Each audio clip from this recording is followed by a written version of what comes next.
things. Hopefully.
Break from plastering to play around with a projector. I'm going to try and trace these Tetris blocks onto the ceiling.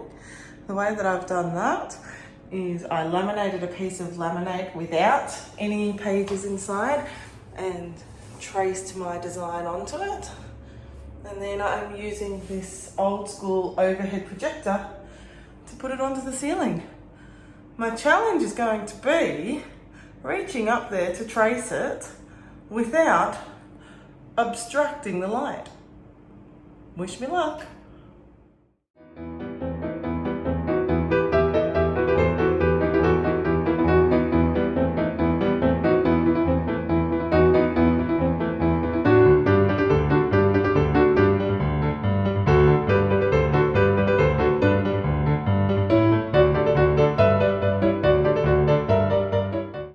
Millie offered to paint the Tetris blocks on the ceiling, and considering she did such a good job doing the arcade, I've said yes please.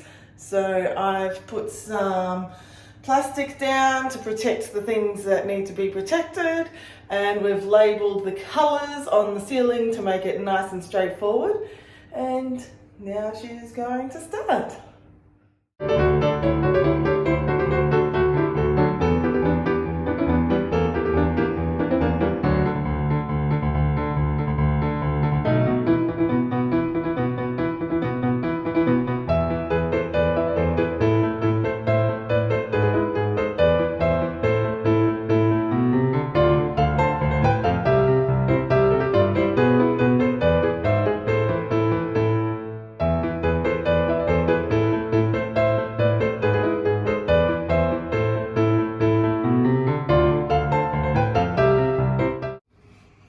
Update time. The room has been plastered and caulked, and the design has been traced onto the ceiling, and 2 coats of colour have gone onto the design, and then 1 coat of the black, and it's looking pretty good so far.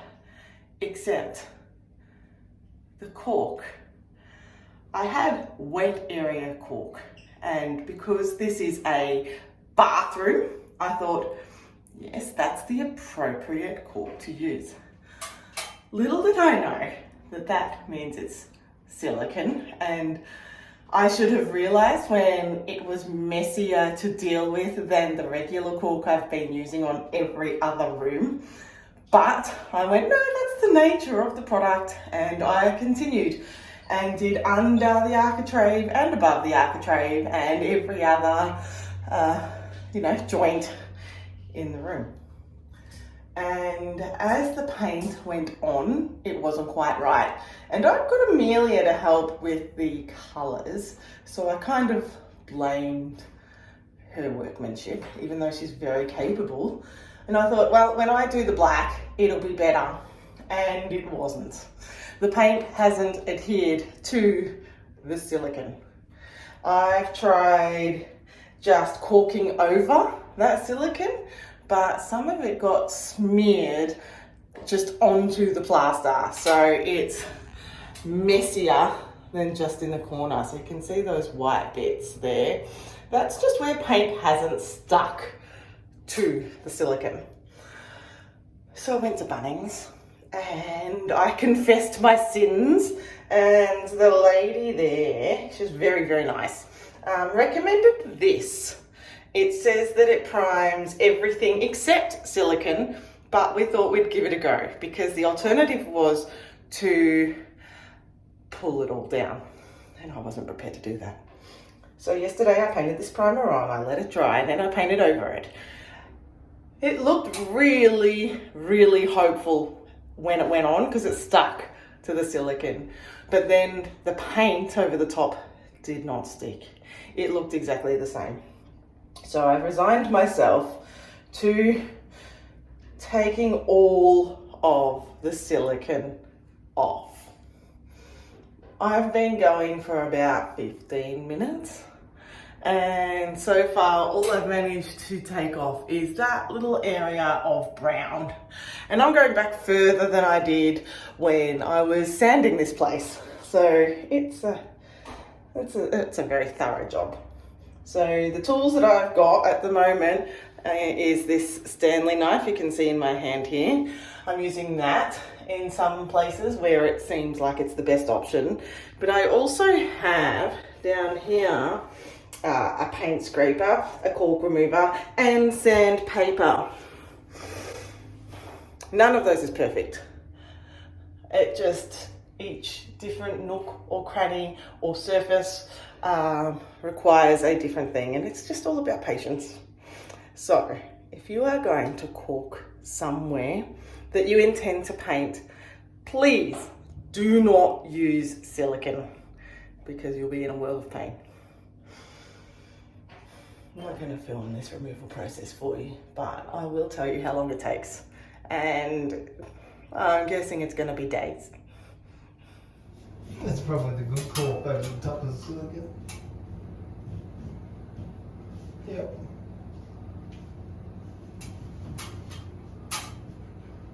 And it comes off really well.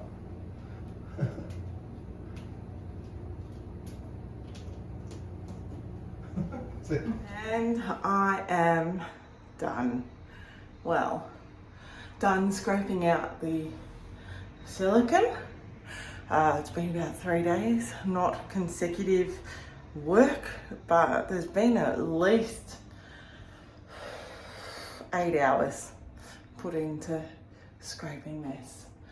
I still need to sand the surfaces that the silicone was on, just to make sure that all of the residue is gone, because I do not want to go through this again. We did end up making a special trip to Bunnings to buy a selection of tools to try and make the job easier, and the one that worked the best was this little thing here. It's a scraper, but it's got a blade in it, and you know, you can push it down for safety. I liked the fact that I could push from this way rather than holding a knife or something and trying to go that way. So that helped get it off. Here's what it looks like now. I've pulled it all off the architraves underneath and above it. So poor Millie having her paint job ruined, but oh well. Lots of mistakes are being made throughout this whole process, but at least we're learning from them. Sanding, caulking, tracing the pattern, and then repainting. That's what's next. I scraped off and sanded as much silicone off as I could, and then I felt defeated. So Jason took over, and this morning he caulked again with proper indoor caulk, and now my hero is painting undercoat over all the bits that have been sanded and caulked and things, so that we can put fresh paint again. It's taken many days and I've lost count, but right now, the stage that I am at is this.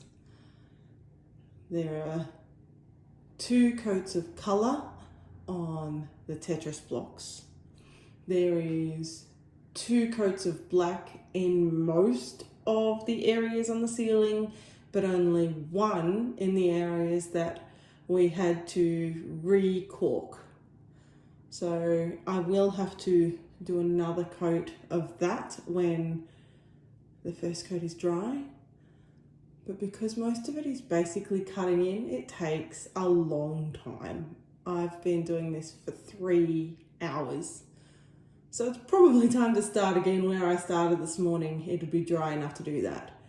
But I'm going to stop for a break and I will give you a better image of what this looks like when it's finished. This is a happy face because we've finally finished the ceiling. It took a while, but we got there. It's done. It's looking fantastic. I even painted the exhaust fan cover black. Next is to paint the walls and put the tiles on and then sort out the lino. So it's coming along and it's really good to have finally gotten a step further than I have been in a while in this room. So happy days. Check it out.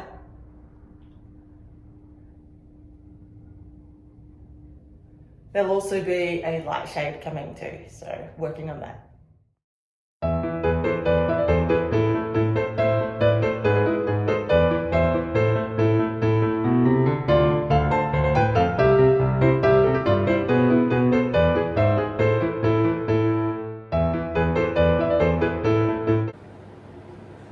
The bathroom is painted.